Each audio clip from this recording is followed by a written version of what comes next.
Hi, everybody. I'm just shaking in my boots for this conversation. I'm so happy that you guys are here, Pamela and Dang. I'm just so grateful that you're here to have this incredible conversation during these incredibly, powerfully massive times that we're living at the moment. And I just thought, you know what? I know some amazing human beings, and who the hell am I to even do this, frankly? But I don't care. I'm having a courageous conversation with my friend Pamela, my friend Dang. And I'm just going to do some sharing, guys. But while I'm sharing, I asked you originally to do this because of the inspiring humans that you are. What's your intention with this conversation of our complicated, painful times? Anybody want to start? Tell me what your intention is. What do we want to? What is our intention? What is your intention? Well, I'll jump in and say that I'm here, one, because you invited me and I'm honored to be here. So thank you very much to join yourself and Day to have this conversation. But one of the things that you said was, who are you to do this? And Yeah. my question is, who are you not? As a matter of fact, we need the power of your white skin to lead the conversation. Because me with my darker skin and Dang with his color of skin and ethnicity can't be heard the way we need this conversation to be heard. People of color cannot change the narrative. Yeah. Well, I have to say, I do a lot. I'm half Catholic, I'm half Jewish, I'm half Romanian, I'm half Portuguese. I have people of color in my family. I have a love with the Caribbean. I have a love, and so I'm a total ally in so many ways as I see it. But as I was saying to someone the other day, I said, when you go shopping, does someone follow you in the store? And she said, no. I said, well, then that's what you understand as your privilege. You got to understand that we walk around with this and nobody really follows you. They're just like, oh, they're assuming that all is well, but there's not that same privilege.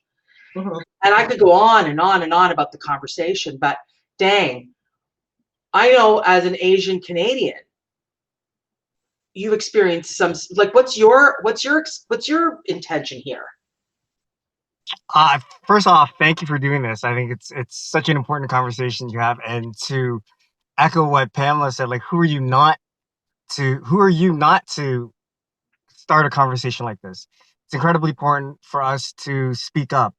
Not very many people have the opportunity or can speak up like the way we can. So the fact that we can, I think this is, at the very least, this is what we can do to have, this open, honest, and courageous conversation. And I have to say, I've been this morning and yesterday, I've been sort of preparing for today, and I've been watching and listening to different interviews and different people. And of course, periodically turning on, CNN and looking at the stuff that's going on. And then I was looking at your, Dang, your stream on Facebook, and you posted this picture. Do you see the picture, everybody? This amazing picture of the people picking up the knee of that officer off of George Floyd's neck.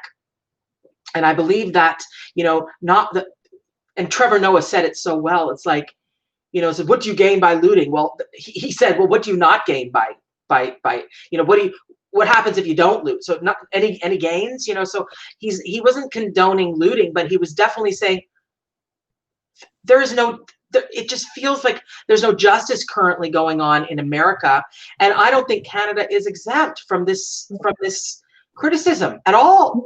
I want to jump in around that. And as a Canadian, this is what I hear all the time, that people say, oh, we hope that doesn't come up to Canada, or thank God we're not American or living in America. And I smile because the illusion is that this is not part of Canada's ethos. It very much is. Either with the Indigenous issue or race of any kind. There's a long history in this country around it.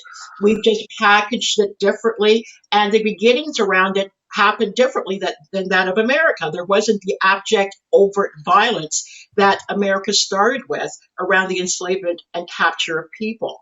Yeah. So it didn't start the same, but it's here, people. So to believe and be awake in the asleep in the illusion that this is not here is a total disservice to all people that live in this country.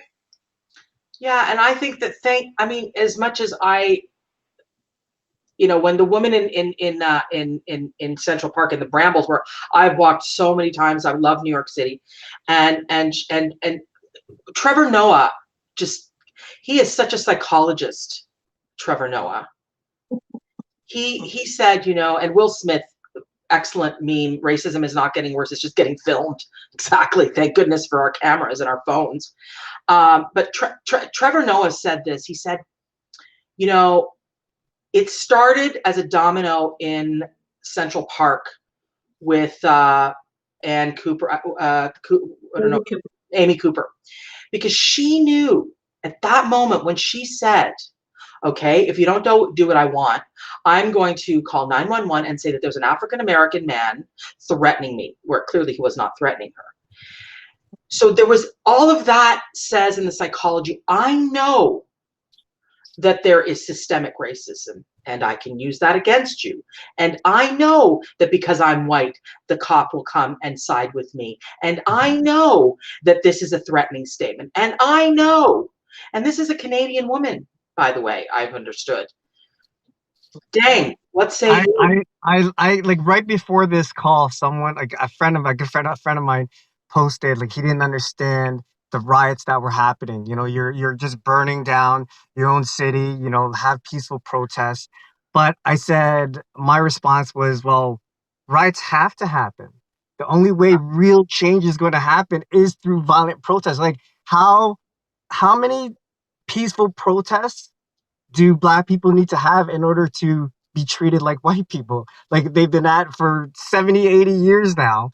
And last week had, the cop should have went to jail, right? And Oh, instead we have an entire precinct yeah, protecting his home. yeah. So if the entities that be are there to protect us and they're doing the exact opposite, then if they can't follow the societal rules, they're basically telling us like, okay, we shouldn't be following societal rules.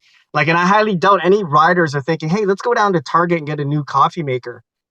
I'm sure that doesn't pass their conscience when they're going down to ride. No. I mean, what you're saying is so huge. Privilege is, I think this is about, yeah. Privilege is given, let me see if I can just have it clear. Privilege is given when you think something is not a problem because you really aren't affected personally. Or here's a better way to understand privilege is to ask a question, which I asked somebody earlier. If it was physically possible to switch or trade places with me, Pamela, would you do it? And if you were honest in your heart, and you didn't have to actually tell me because you didn't want to offend me, but if you were actually honest in your heart, you would say no. And the mere fact that you would say no is what privilege means, because you can walk through society and not be harassed for the mere color of your skin or your anything. Okay. And that's the benefit and the power of privilege. And it's not a bad thing. It's human nature. All right. It's human nature to want to scale to the top. But what we as people have over the animal kingdom is the ability to make choices that benefit everybody. But when you want to oppress and continually oppress any group of people, whether it be Black or women or transgenders or whatever the scope of humanity is out there, that's when things becomes a problem. And when people time after time again are not being heard. The rioting is because people are tired of not being heard. That's right. Okay? I don't agree with violence. I don't agree with any of that, but I get why it's happening. And I said, you know what? Until someone says, okay, we hear you, it's time to talk, then will that stop? And not only that, Pam, I have to say that it's pretty convenient for people to go, oh, thumb their noses at violence. It's pretty convenient, but they themselves, you know, I know that violence isn't going to necessarily turn the times, but it actually might wake people up. It gets people to stop and have a conversation. Yeah, this is a wake up call, and that the fact that I see people who are in positions of privilege, whether it's simply because they're white or because they're leaders, Mhm. or because they're actually leaders of organizations, of companies, of these types, have a lot of money. You know, to me, the conversation is about conscious privilege, not just but conscious privilege. What are you doing with your privilege? What are you doing? Even small acts of doing something with your privilege. Yes. I have a particular type of privilege. You know, even with my black skin, Right. I have a particular type of privilege. I'm privileged to be able to converse over technology with you. Yeah. I'm in the western part of Canada. I'm privileged to be able to do that. I'm privileged to be a leader in my own right. I'm privileged to do all the things that I get to do and travel, and I'm privileged. Okay. I don't have the added benefit of a particular other type of privilege. Right. Okay. But even with this privilege, what can I do Yeah. in this space that I hold? That's right. And that's what I'm asking everybody to do. Whatever little privilege you manage to have, how can you use it and will you? Excellent question. Dang. Have you, and I know you have, because we've had brief conversations about it, what's been your experience with racism in Toronto? My experience with racism in Toronto is actually there's not been. A lot of the racism I experienced was the first 18 years of my life. I was born and raised in a city about an hour from Toronto, where it's predominantly white people. So the school that I went to, say there's 700 people, students. I was one of say 6 or 7 Asian people, Mhm. and I think there were maybe 2 Black people. So racism for me, it came in many different forms, verbal, but I think the I can deal with that, and I think the type of racism that makes me feel most uncomfortable is when I would step into a room, and even if it happens today, if I go to certain places Yeah. where feel I can feel the racism, the hate, before anything is said. So, I live in Brampton now, and I worked downtown Toronto for a lot of years, where it's just so much diversity. White people are actually the minority in Toronto. So in terms of like racism, nothing. I never felt any racism. But if I go back to say my old city and go to the grocery store, I'll certainly feel it. Mhm. You know, it's interesting because we have the coronavirus situation going on that is, I think, challenging us, weakening our resolve and our strength. I'm a therapist. I deal with a lot of people's despair, a lot of people's, financial despair, emotional despair, spiritual despair, and then a lot of us are empathic. We feel the world's pain. And I mean, I don't know. I mean, one of my clients is an Asian Canadian, and she experiences a tremendous amount of racism toward her because of coronavirus, because of this Yes. misperceived idea that that this all, this whole the Chinese factor, whatever it may frickin' be. But it's, and so that, there's so many layers to this. There's so many aspects of this. And I don't think that any of it is solvable unless we start to see, I mean, look at the one of the most moving pictures I saw this morning was a white cop holding a sign saying, "I'm against police brutality and I stand with George Floyd." I was like, okay, so these people need to speak up more. These white cops. This is the conscious leadership that must occur if there's going to be any change. But I don't know. Do you think, Pamela, is there a moment? Do you think that what do you think is going to happen? Or I know this is really a tough question, but what would you say is happening and going to happen as a result of this? Because you have seen various incarnations of this, I'm sure. What do you think is happening now and will happen? Crazy question. Well, I can't project myself into the future. I know what I wish would happen, and it's been a wish for 400 years. Okay, so that we don't even have to go over. What needs to happen right now is, and I already see it happening, is those that are not affected directly to come into the conversation and Mm, not be afraid to be a part of the conversation. And before getting into the conversation, educating oneself about the topic and the issue. A mm, lot of people want to jump in with their thoughts about something they have no idea about. What is it that we're actually going on about? What are those people always whining about and complaining about and looting about? Oh my gosh, can't we just all settle down and go back?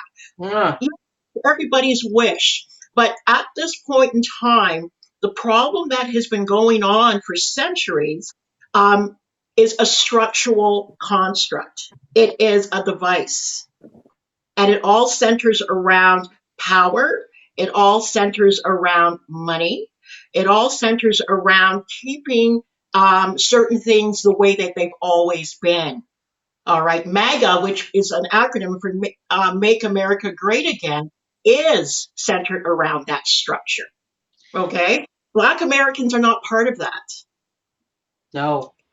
Any minority is not part of that And let's be structure. real, this virus has affected mostly African American in the States anyways. And it's not about being black. It's not about the melanin. It's about the situation that they're in.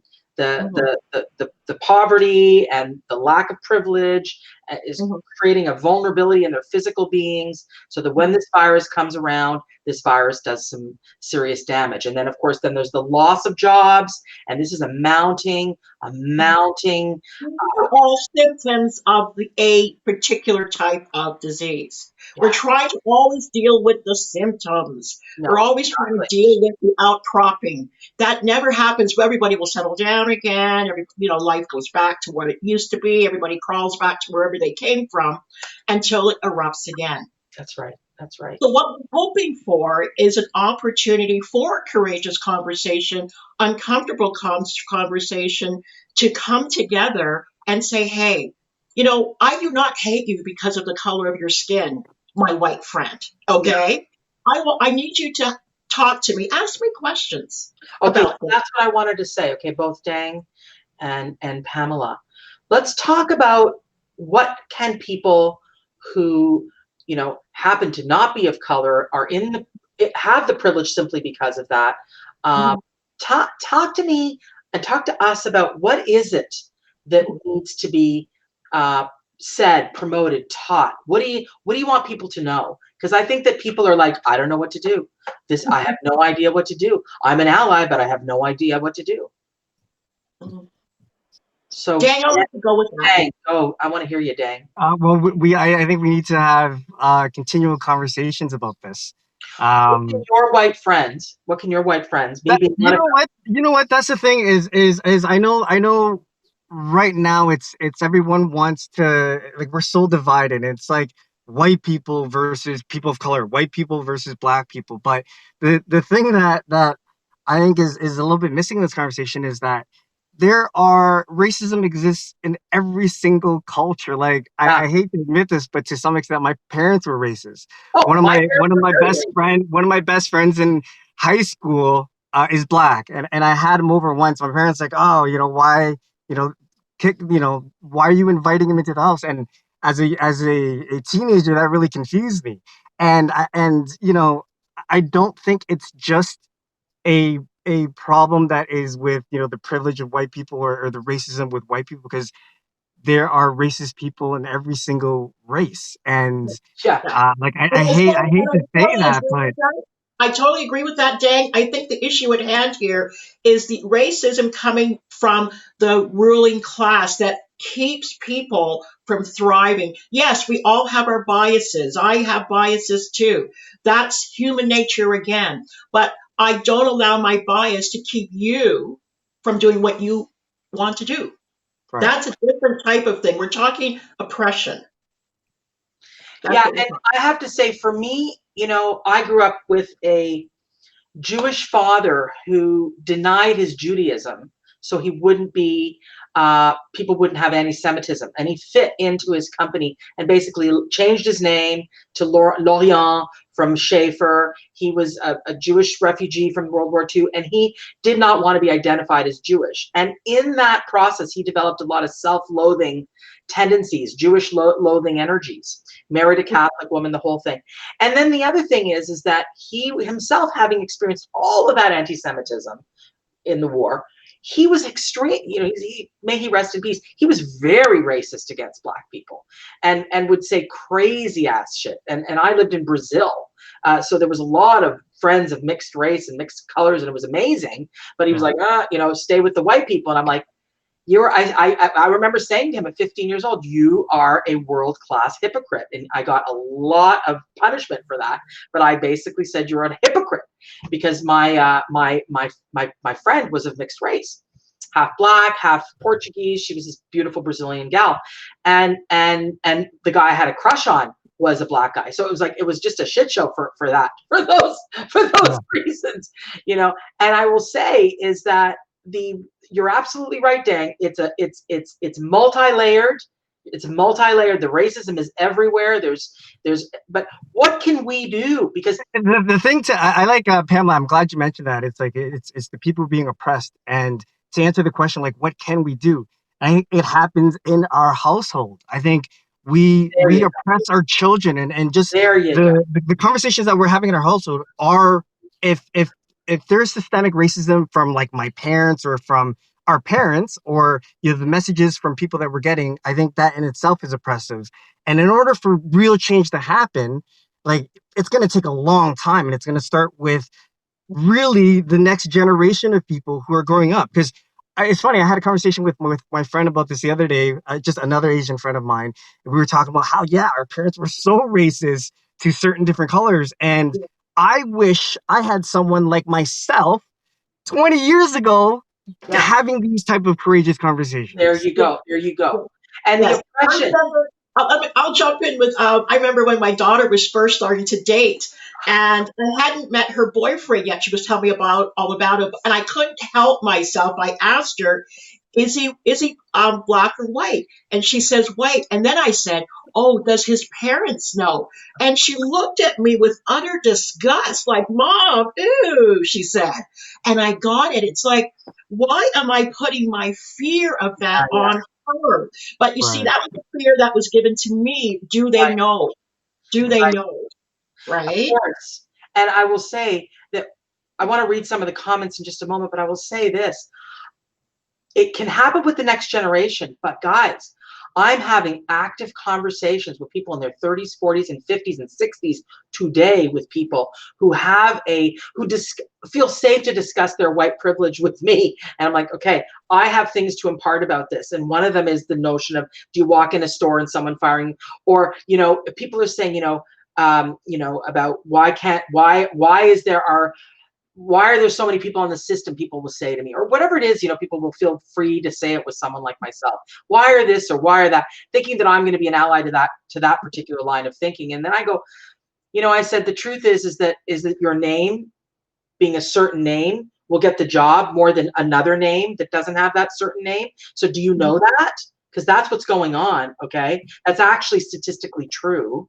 Yes. And so they're like, really? Yes, really, actually, really. So I'm like, I think it's conversations of dismantling ignorance and painting very, very, very real scenarios that many of us take for granted, and really having people go, do you understand that this is what's happening? That there is a whole bunch of people who take care of people in Canada that have left their children in Philippines to be cared for by other people. Do you know that they had to come here because they have no money, because they have no advantage? Do you get that as a thing that's really painful and traumatizing? So I start to paint these very vivid scenarios for people that people are like, okay, that was harsh, Victoria. I'm like, I know, but hear it.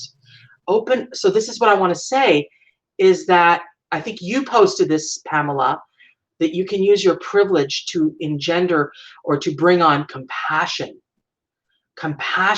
and stepping into other people's shoes, get away from our monochromatic thinking about how we live, step into other colors. You can do this because guess what? I believe that we are one and we are all connected. And you know, whether you know that or not, I believe it. But it's also about understanding the scripts. Like I'm sure Dang would get this too. Where are you from? I would get the question, right? Because apparently I'm not supposed to have come from here based on how it looks, right? And I used to actually answer the question, but now the question is, oh, actually, where are you from? Because based on the color of your skin, you're from here. Because I know that people from here don't look like you. Okay. So you see, there's that script that has been put on. If you are looking like this, then you, by manifest destiny, own this. This is yours, and everybody else really are just here by your good graces. Okay, and that's the scripting that we have to change in our homes, with our young people, and anywhere that we hear it, is to just stop it, disrupt it, and say, excuse me, no, that's not how that actually went. And disrupt is the best word, I think, here. Disrupt the autopilot way of looking at things. Yes. How can we actually become more conscious of things? I know in psychology there's the fundamental bias error where That's right. we assume, say, if someone's driving us and they cut us off, like, well, they're an asshole, you're honking, like, fuck off. Whereas if you were driving and You we were speeding, it could be, hey, you know what? It's because I have to go home. My wife is pregnant and her water just burst. But it takes so much time and effort to think about giving the person the benefit of the doubt. And so now for me, like, we're talking about like change and how we can make change happen. I know with myself, I used to be upset at these people all the time. I go to the store, someone would flip me off. A minor altercation would turn into something where they just get upset and be like, you asshole. But then I realized it was never about me. So I stopped getting upset. I stopped having conflict with those people because it was not about me. And so I'm like, you know what? There's probably some real bad things happening in this person's life that is making them act this way. I'm just the scapegoat. It's like if you're really angry at your boss, you're likely not to say something because the stakes are a little bit higher. You might get fired. Where it's easy to come home and yell at your kids or your significant other because you know they might forgive you and they'll be there the next day. So like I think this consciousness has to happen where I hate this. I'm an ally. How can I change things? And I think the conversations that happen and how we think and how we perceive things. And I think just stopping for a moment to realize that the fault can be in what Pamela's saying, the script that has been developed and how so many people are just following the scripts without really thinking about it. And the thing that I'm really fearful about is, you know, in a couple of weeks, this might be swept under the rug. And it will take another Black person to get shot up in daylight for now the conversation to happen again. Because how often has this happened? Like, I don't follow the news a whole lot, but I never heard about the Breonna Taylor case until George Floyd's case. Yeah. So it's like, how often does it? There is a long list. I know. Long list. And also, I do believe that, I'm going to say this, so horrific. I force myself, I'm a trauma specialist, you guys, and I work with trauma and unwinding trauma with people. And so I understand the power of watching that scene of Floyd George being murdered to death and slowly for 10 minutes being choked to death and all of that. And and many people said, take that image down, take it down off my feed, take it down. And I finally acquiesced and I didn't take it down, but I just cropped it a bit. But my point is so that it was just the face of that fucking guy with his hand in that racist with the hand in his pocket and just not giving a shit about what he was doing. But I hope that you see, despair is our gift. Despair leads to change. Despair leads to our teachability, our openness to being teachable, I believe. I really believe that. The people that have most changed in my practice are those people who lost it all. Who lost it all and then came out the other side, whether they lost their money, their health, their child, their spouse, their being, their home, whatever, the people that lost. So I think that these images are going to help us. I as much as this, because I believe, Stonewall changed the LGBTQ experience, which was a huge uprising and continual uprising. And I feel that I posted this meme here. Do you guys know Shaka Sangur? He wrote the book. Let's see here. I'm going to see if I can. He wrote this great book called Righting the Wrongs. And I'll post the book in a minute. But he says the transformation comes when you can respond to the broken child inside everyone, and that's how forgiveness starts. But it's an incredibly amazing book. I highly recommend it. It was one of Oprah's books. But here he is. He was in jail for murder. And he is now a big speaker because he talks about, he never took responsibility for his acts, but his transformation came from taking responsibility for his acts of violence. And his example is what I believe, the systemically racist policing situation all over the world and in the States, in Canada. That's where the change happens, by them taking responsibility and by having the support of people of privilege, really having a massive wave of support of that change. And I think that's what this image of Floyd George being murdered will hopefully bring forth, is white people, Asian people, black people, brown people going, this is fucking unacceptable. But while we're waiting for that change, because it's a grand ideal, and grand ideals take a long time to shift. Yeah. Okay. First, there needs to be some kind of agreement to work towards it. So it's not happening anytime soon. Okay. No, I but hear that. Let our foot off the pedal. Yeah, in the meantime, what can be done? And it comes back at an individual level. What can I do? As much as I want to see things shift, what can I do with where I'm at right now? Yes. Right? I can't allow anger and hate to flourish in me, else they win. All right. I can teach peace. I can teach how to handle yourself in moments of loss. I can teach by example. I can be better myself at whatever it is my gifts are. I could grow. I could gather a tribe of like-minded people to do the same, and to spiral out and help other people understand the situation, and we move out from there. Because if we're waiting for the institutions to actually say, okay, that's not happening, because people are not going to give up their positions of power, especially when it's attached to monetary gain, to let anybody else in. I mean, we have to be reasonable and sensible as human beings. So it's about, where are you right now, and what can you do with in your own circles of influence right now? So I really liked, Victoria, you said despair is a gift, which I think is so fascinating. Yeah.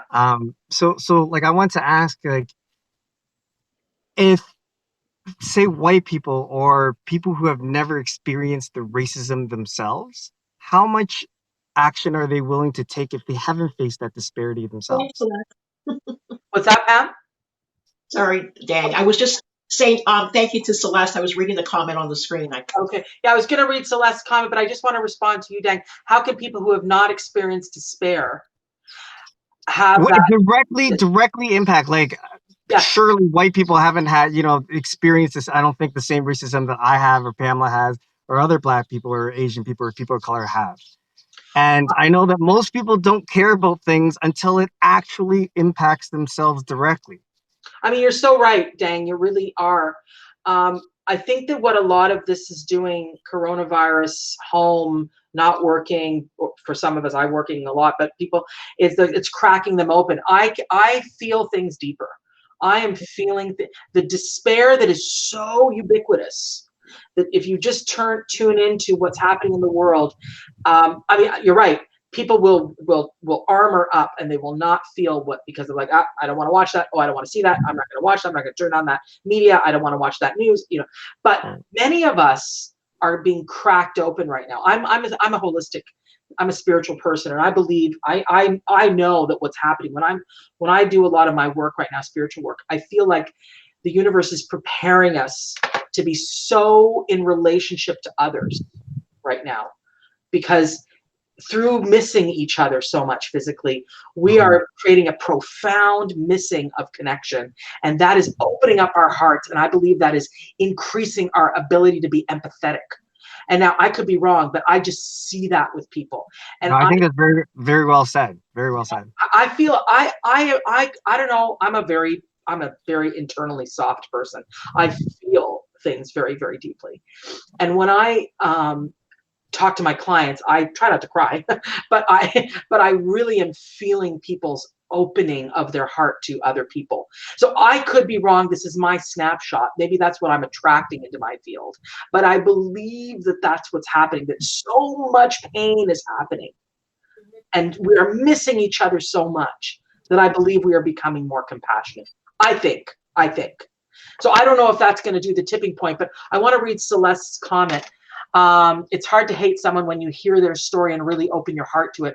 I think one thing that white people can do is to start to share more stories of people of color. Yes, illuminate their voices, center them often. Yeah, like quote Black writers, quote, that kind of thing. Center them often and regularly, long after this time passes. For me, I'm trying to make sure my kids' bookshelves are filled with stories of children who don't look like them. Yeah. Talking about racism with my 7-year-old already and consistently. And Love More Share McLaughlin says, yes, I agree with you, Pamela. Dang, good. There was another. Liz Snipolia, totally agree with Dang.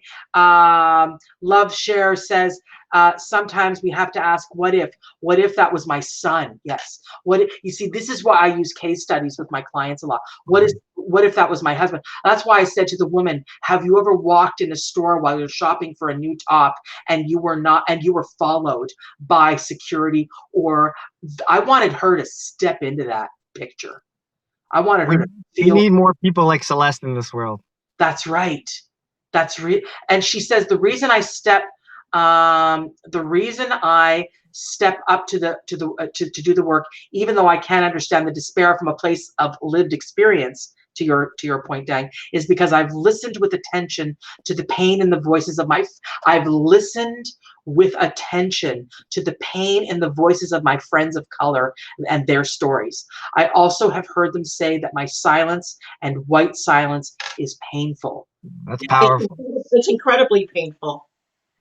Yes. It's incredibly painful. I understand it. I get it. There's a lot of Black silence too. I'm not here to blame white people. There's a lot of Black silence too. And I understand that as well, because the history of speaking up is lost. The history of speaking up is lost. The legacy of fighting for civility can lead to death. Oof. The legacy of finding civility can lead to death. Yeah, because you're just quiet, behave, be nice, be kind. We swallow. I grew up with the unspoken rule of don't upset the white people. Yeah. I mean, this is the one that is that really got me, this image. I'm going to hide. It's so true. The fact that silence and kills us in so many ways. I guess over the past couple, maybe year or two, once I got into public speaking, everywhere I would go, the conferences I would go to, the events, even places where I would get on stage myself, the one thing that was so eye-opening to me was that there was no other Asian speakers, like, ever. I would literally be the only Asian speaker. I think in an entire year, maybe I ran into 2 or 3 other Asian speakers, and I had a conversation with a friend, which was interesting. Is like, why is this? And I think a lot of how we were raised and how we were as Asians, very traditionally was like I was never allowed to talk back to my parents, even if what I had to say was valid. We always had to respect our elders.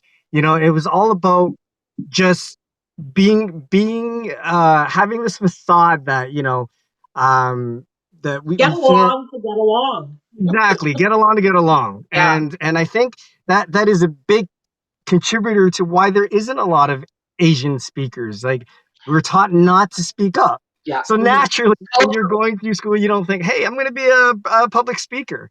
It doesn't happen. So it's like it's very systemic, and I think it goes back to like what happens in the household. That's And I right. love the fact that Celeste says, she's teaching her 7-year-old about racism. I wonder how many are having this conversation with their 7-year-old about racism. It takes a lot of courage to have. Her, It takes a lot of courage for us to have this conversation here, Yeah. myself, Pamela, Victoria. But I think it even takes a lot more courage to be able to have that conversation with your children, especially when you know that they may not be directly impacted by it. That's right. So I yes, applaud that very, very much, It's Celeste. a very yes, conscious leader. That's a conscious parent. absolutely right there.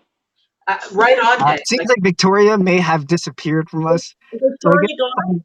no, I'm here. I'm here. I guess it's on us to carry on the conversation. No, Okay. I'm But here. but you know what? You're right. Oh, there we go. Going through Me. your years of education and socializing, I'm very aware. You're back, Victoria. Yay! I'm very aware of always being one of the only ones like me.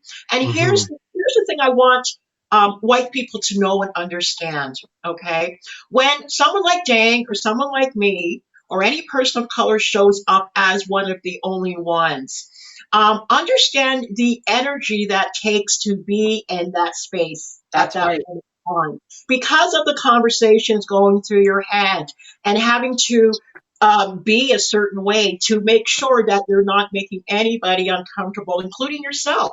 Yeah. Hmm. Right? And it's understanding that all of that energy that has to happen for that to happen. Yeah. Okay. Um, if you've never had to be in that position, have you ever been in a room as the only white person ever, anywhere? Yeah. You wouldn't willingly do it because it's like, and you never had to. As a person of color, we live in two worlds: our world of origin and the white world. And we have to learn everything about that world to survive in it. White people or the ruling class, whatever that happens to be, does not. So they don't look back and understand what these people are about. Hmm. Absolutely, Pamela. Awesome.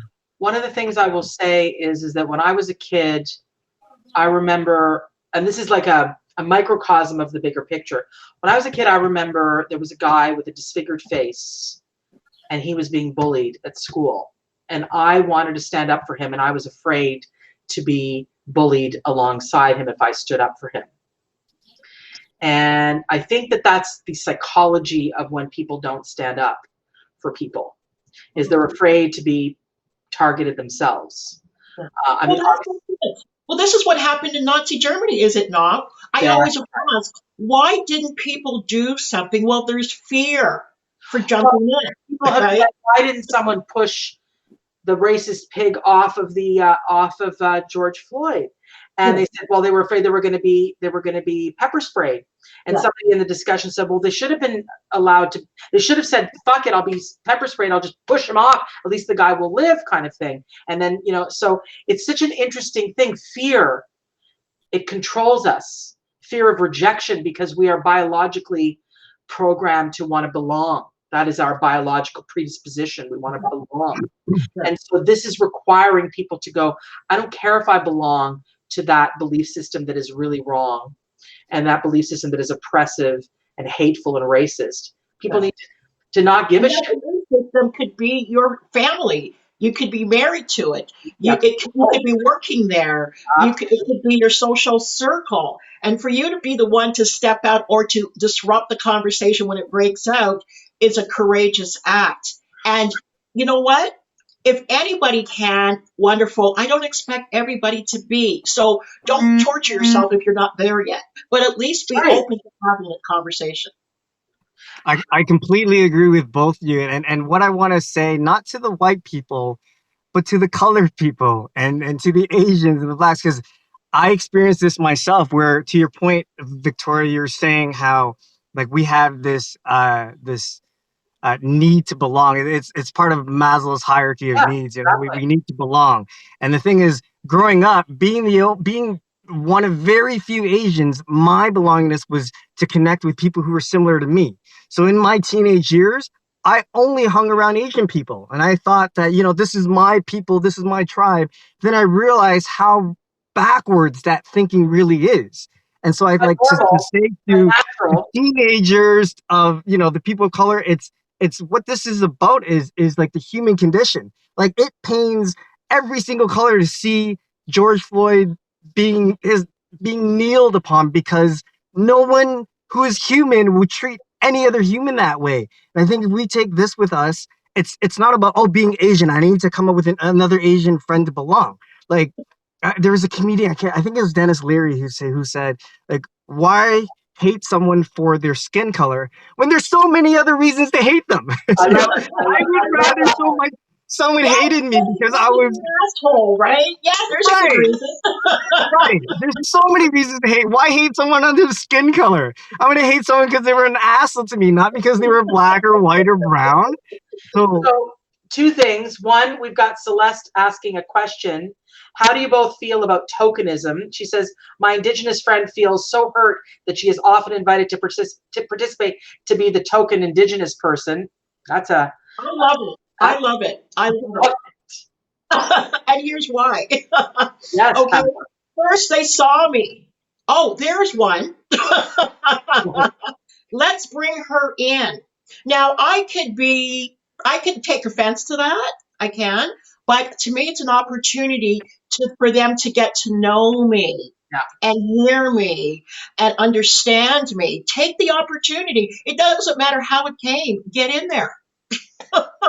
I, I like to comment on that. I yeah. have two things to say, and it's on different sides. It's um like Pamela, I love it as well. When I was one of the very few Asian people at a speaking convention, I felt good. I felt like, yeah, you know, I certainly You're belong here. in. And Yeah. to kind of the other side of that, which is very interesting, is in so many places in my entire life growing up, I was the token Asian person. Okay. But the thing is, I would feel prejudice more so from the other Asian person that was the token in the room. Because it's kind of like, hey, why you here, Asian guy? I'm I'm supposed the to be the only special Asian guy one. here.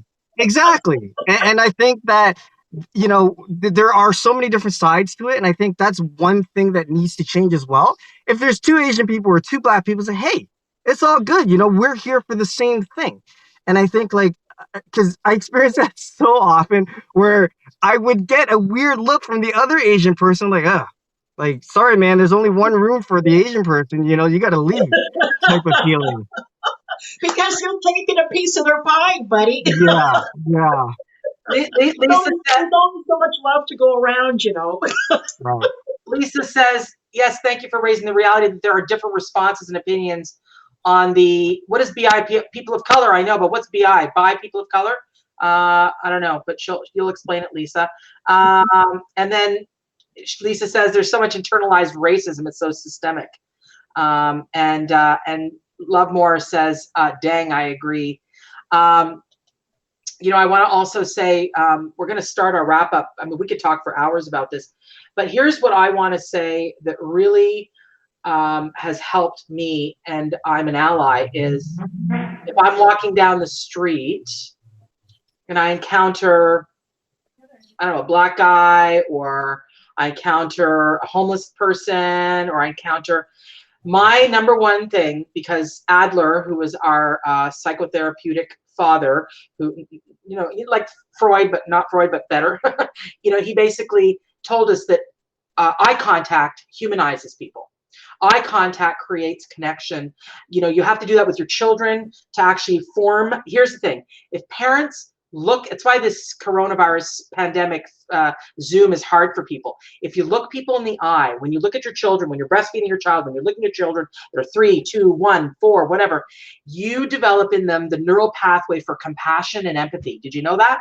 So Adler really, really brought the science around. Eye contact brings humanity, connection, compassion, empathy. So that happens with children, that happens with newborns, that happens with human beings, that happens with adults, that happens with prisoners, that happens with everybody. So one thing we can do very, very easily is look people in the eye, say hello, have a conversation. How's it going? How are you doing? I'm seeing you. Because all we want as humans is to be seen, to be heard, and to be acknowledged.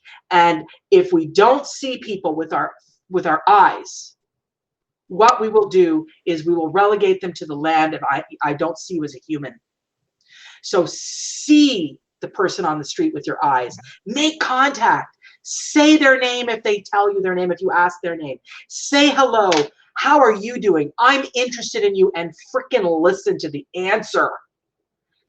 That is one small way to humanize and to empathize with people of color, with people who are disenfranchised, with people who are homeless. Do that. That changes so much, and I do as a matter of practice. It's nailed me sometimes, but it really is powerful.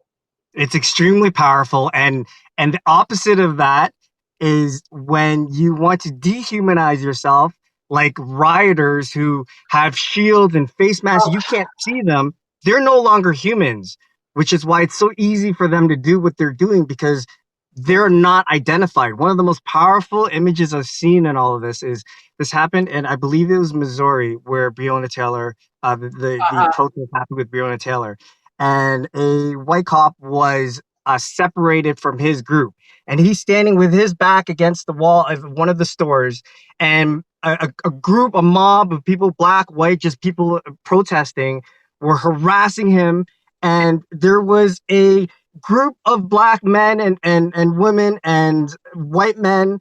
They linked arms and surrounded this cop to protect him. Oh my And God. it was one of the most powerful images. I have to send it. One of the most powerful images I've seen. Oh my gosh. That, humanity and compassion is what it's all about. And so if the people who are being oppressed in this moment can find in their heart to show compassion to what's considered their enemy, like surely, I think something I want to say to kind of help you with concluding. The last thing I want to say is, like, there's been many moments I'm sure everybody has experienced where something has happened and they know that they need to speak up, but then they can't for whatever reason. Then they go home, and for the next hours, the next days, the next weeks, they're killing themselves inside because they did not speak up. Yeah. There's one thing in the world that I do now, and I urge everyone to do, is if you see something wrong, you need to speak up. Yeah. This is what social media is for, right, Dang? Yes, that's right. Get it out there. That's right. Speak it. Scream it. Stand up for people. Stand up for what you believe is wrong. Stop being afraid. If you lose business because of it, they weren't for you anyway. Right. If you lose friends over it, they weren't your friends anyway. Exactly right. Educate yourself, read, watch good documentaries, do what you have to do to understand the problem. If you don't, ask questions. That's right. And tell your kids and tell other people, and put on your social media people of color that have written books that are authored by different people, people who are speakers. I love what you're doing, Pamela, bringing all kinds of different, to stop the stereotype of people. That has been huge. You posted all these different, leaders of industry and leaders of all kinds of leaders. The millionaires, the billionaires, the adventures, and so forth and so forth. They're there, but nobody talks about that. And they need to be talked about by white people, not just by people of color. Listen. Heather Stewart says it's time. Wait. It's time that these issues are brought into the light and discussed. Being of Irish and Scottish descent, I know history shows discrimination and brutality against races of whites. To me, it is not the skin color, but heart frequency that counts. So agree. Absolutely. Lisa says it's a term. Oh, the other term.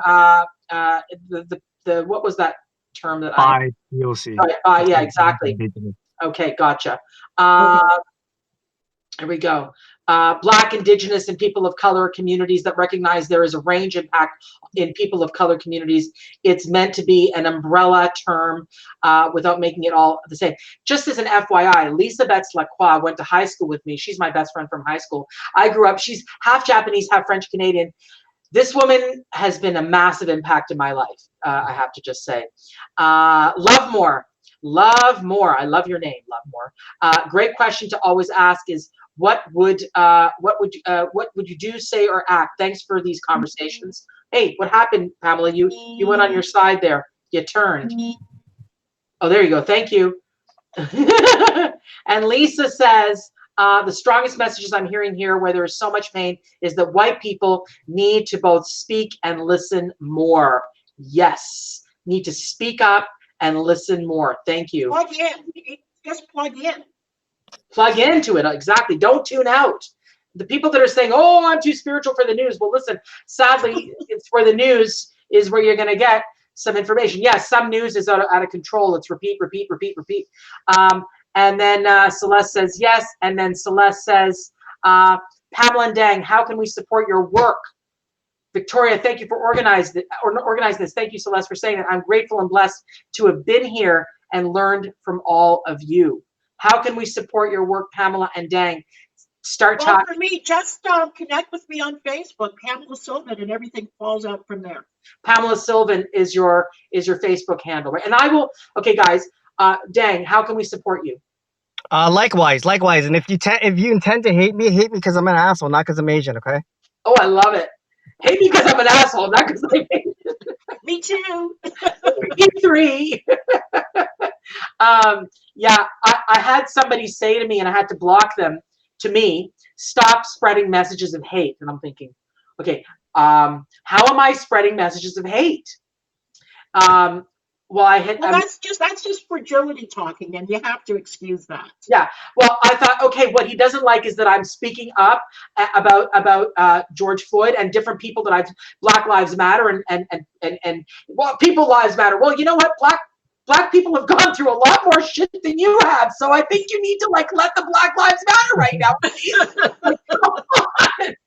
Yes, Asian lives matter, Black Lives Matter, but hey, right now we need to highlight the Black Lives Matter, for Christ's sake. And he was pissed about that. And I'm like, buddy, you know what? Block. I'm not interested in you. You can go elsewhere. Go and freaking harass somebody else. And Lisa says, thank you all. Now, what I want to say is this. So, okay. Give me your website, Dang. Whoops. Give me your website. It's just my name, dangnguyen.ca. Dangnguyen.ca. Pamela, what's your website?